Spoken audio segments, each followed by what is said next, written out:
Hey team, welcome to our new upgrade to the Mahurangi pool system.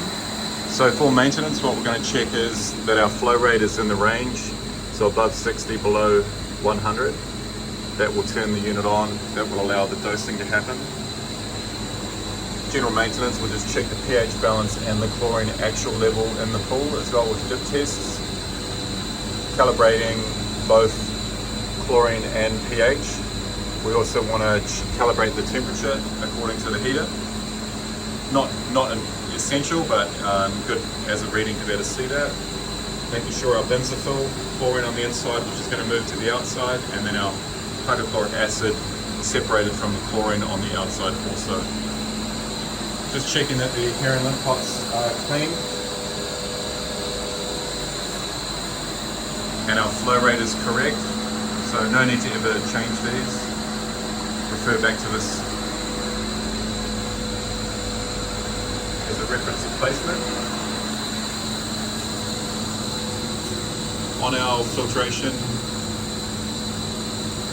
variable for motor 1, filter 1, making sure that our hertz is 42, amps will sit around 5.3, 5.4, and then on our heater line we're going to run it at 35 hertz currently. We'll maintain this level as we go on. Checking heater is on. Pool temp 22, inlet on our return line from heater is currently 27.5. Absolutely hammering the heat out of that unit. So for the unit, we're going to make sure our drain is clear.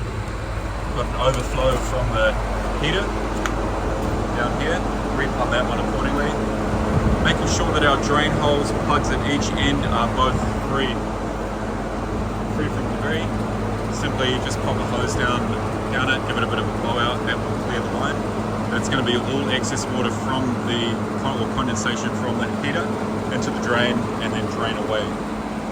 We want to keep this area nice and clear from water. Don't want much of the overflow water to sit and puddle around the unit. Maintenance, just checking water not leaking from our inlet and outlet, and the top and side is free from debris.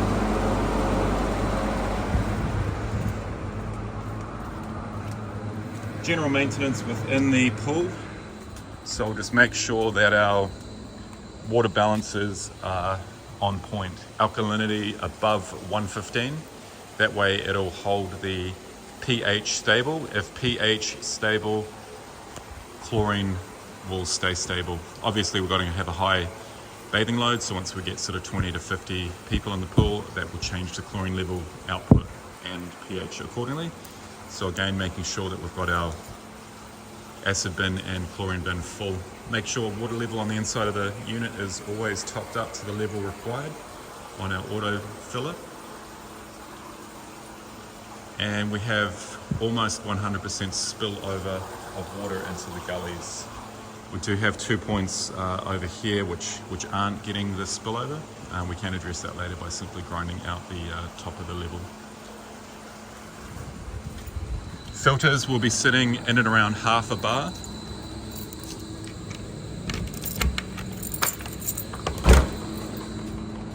So we'll just check our filters. So we've got an inlet of half a bar, outlet of half a bar. If we get a variance from in and outlet, that will indicate we require the backwash and rinse process accordingly, and that will be on a separate document. The heater filter is running a little bit lower pressure. We've got a little bit lower speed on the pump just to flow that rate down and get the water nice and hot to return back. So again, any questions, just give the team a call or drop an email.